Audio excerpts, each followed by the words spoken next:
Hey, y'all. In 2023, scientists announced they had tentatively identified a possible sign of life in the atmosphere of a distant planet called K2-18b. And this month, the same scientists said they'd found the life signal again using the Webb Space Telescope. And this time they said the signal was stronger and it caused a media blitz. And our friend, the bad astronomer himself, Dr. Phil Plait, is here to tell us about this story. Did they really find life on K2-18b?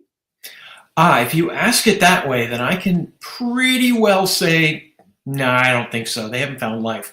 There are a lot of ways of asking that question. Have they found evidence of life? And the answer to that is maybe not. And another question is, have they seen anything at all? And the answer to that might be no. Oh, wow. Okay. I want to flip through a few headlines with you because we got last week some pretty amazing headlines about this story. So this is from the New York Times. Astronomers detect a possible signature of life on a distant planet. And this one is the BBC. Scientists find the strongest evidence yet of life on a distant planet. And this one is CNN. Scientists discover signs of life on a distant planet. I mean, they're being very, very definite about it here. So why are all these major media outlets saying possible signs of life, definitely signs of life? What's going on there? Well, if you want to delve into why journalism does this, that's a whole different conversation. I think we should talk about that. I think we should talk first about what's going on with the system, and then I think we should touch on that at the end of this live stream. Sure. Basically, what's going on here is that there's this planet. We know thousands of planets orbiting other stars now. And some of them we detect by having them pass directly in front of their star. And when they do that, they make a little mini eclipse and dim the light of the star. And we can determine a lot about them using this method. However, at the same time, some of that starlight is going to pass through the atmosphere, if that planet has an atmosphere, on its way to Earth. And we know that certain chemical compounds, carbon dioxide, water, methane, things like that, they absorb light at very specific wavelengths. You can think of those as colors. And so if you break the light up like into a rainbow, into a very narrowly sliced rainbow, and you see a dip at this given color, you can say, oh, we expect to see carbon dioxide absorbing light at that color, so probably has carbon dioxide. This is a time-tested way of doing astronomy. It's called spectroscopy. And that's what they did. They used, first, Hubble Space Telescope was used, then James Webb Space Telescope, and it was that observations using James Webb where they said, we've got a sort of marginal detection, this little dip in the light that might be from a chemical called dimethyl sulfide. It's a very simple molecule, and on Earth, it's made by sea creatures, microscopic sea creatures. When you go to the beach and it smells sulfury, that's where that's from, dimethyl sulfide. But their detection wasn't that great, and they said, we need more time on the telescope. So they went back to James Webb, and they used a different camera that's better at looking at those particular wavelengths. And what they say they have found, and I'm being careful here, what they say they have found is a decent detection of dimethyl sulfide, and they can be reasonably sure it exists, but it's not quite strong enough to say a lot about it. And that's where you're hearing these 99.5% probability things coming from, is they've looked at this dip in the light, and they've applied some statistical methods to see if it's real, and the answer is, the way they've done the math, it looks real. But didn't the scientists say in their press release that it was some large percentage of chance that they had detected the dimethyl sulfate? Fide. Yes. Okay. Dimethyl sulfide. And didn't they say that there was some huge percentage of chance that they had detected that? Yeah, that's where this is coming from. You can do a statistical analysis to say, yeah, there's a 99% chance this is real, which is, pretty good, not fantastic. We actually want to get more like 99.99 before we say a discovery, but that's fine. However, your statistics are only as good as the numbers that go into them. And so the real question is, there are two questions. One question is dimethyl sulfide what we call a biosignature? Is this a signature of biology? And also, are you seeing dimethyl sulfide at all? And so their 99% statistic is, yes, we're seeing this stuff. However, the way they did their statistics, I've now read a couple of analyses that say, yeah, no, their statistical method is flawed. And really, they haven't seen anything. A paper just came out today. It's not peer reviewed yet, but from an astronomer at Oxford who said their detection is indistinguishable from a flat line. In other words, nothing there at all. The spectrum of this star should be a kind of a flat line with dips in it. And he's saying, yeah, those dips don't even exist, or we can't say anything statistically about their existence, which is a far cry from 99.9 whatever percent sure that they're there. Right. So what happened here, Phil? I mean, the scientists themselves produced a beautiful video featuring the lead scientist. Do you think that was a factor in causing all of these headlines? I mean, was it just good PR? Well, I would say it's bad PR, but I know what you mean. Good PR for them. Good PR for them. A lot of scientists are really good, and I'm not saying that this is what's happening here specifically, but a lot of scientists are really good at presenting their science. But presenting it to the public is a different thing. You can't use some phrases that were very commonly used in science, but the public will interpret them a different way. And so if you say, we have a statistically significant finding, whether it turns out their math is correct or not, people are going to read that as confirmed, and that's not true. That's just one example. So the lead author, the astronomer here at University of Cambridge, Madhusudan, I think that's pronounced correctly. They made a video which was relatively good, saying, we think we found this. On Earth, this is a sign of life. We can't say that for sure here, but we do follow-up observations, that sort of thing.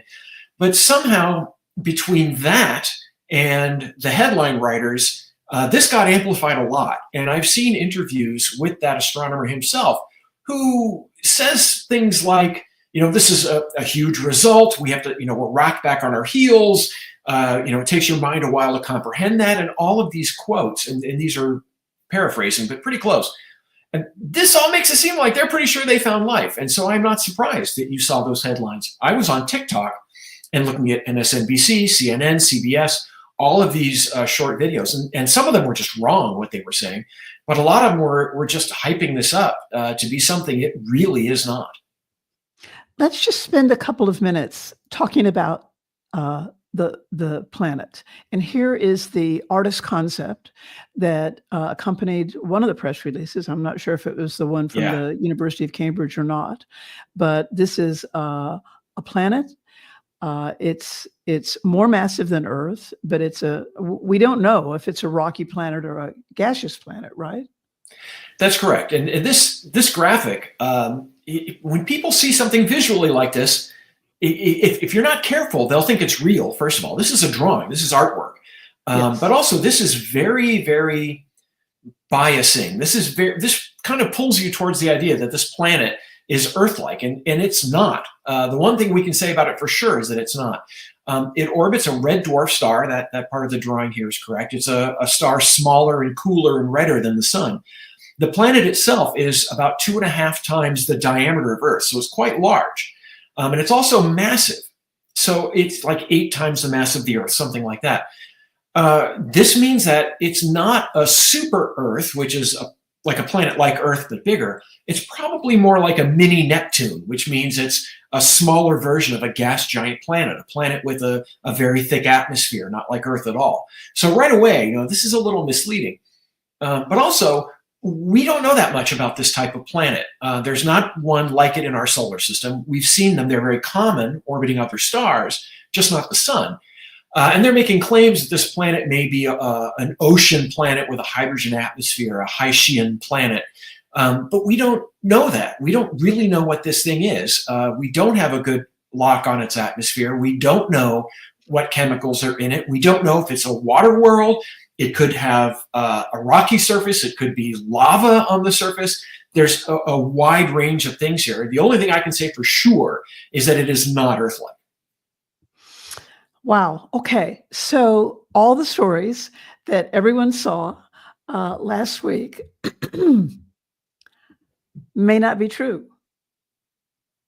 Yeah. About life. Now, So let's talk about that. I mean, let's just spend the last couple minutes here just talking about what can people do, like when they see a story like that.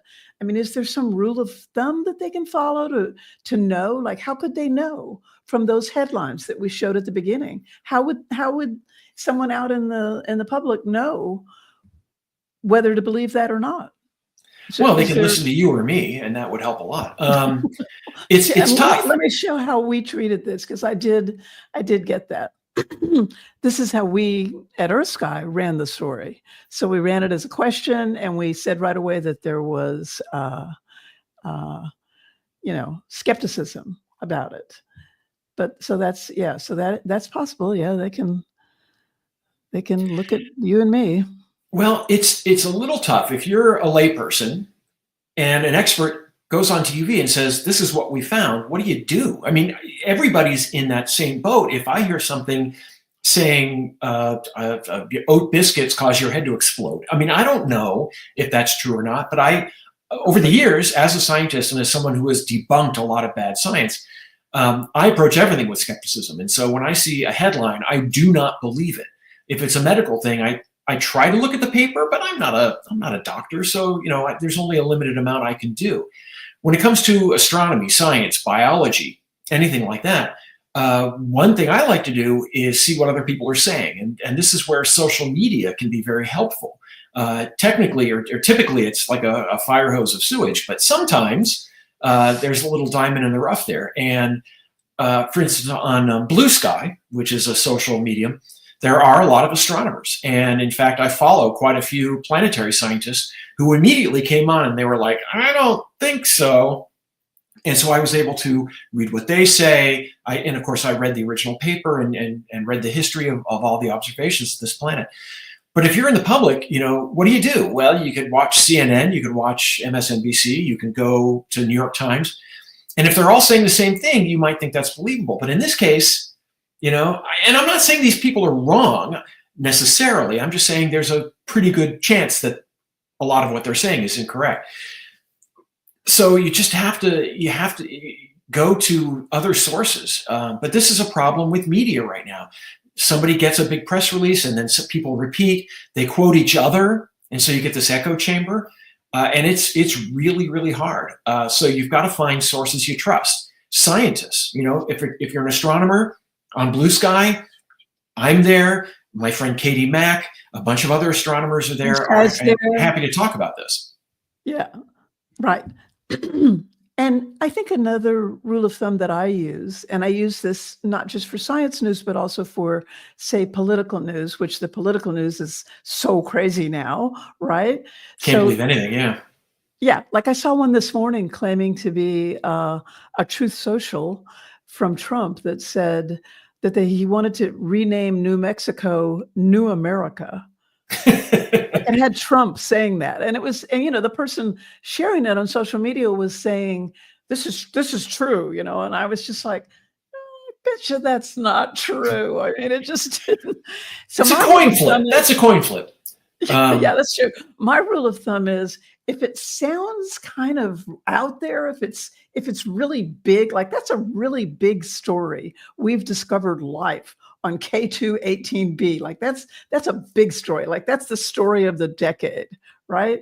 And it's like, I just kind of reserve judgment that's my rule of thumb. If it's a big claim like that, then I would just reserve judgment because it could be wrong.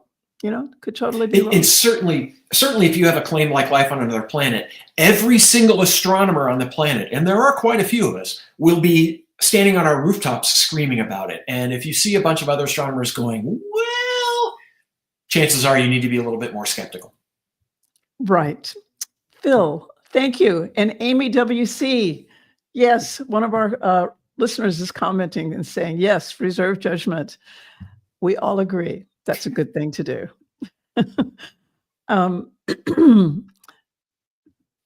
Phil, thank you for joining us today. We appreciate it so much.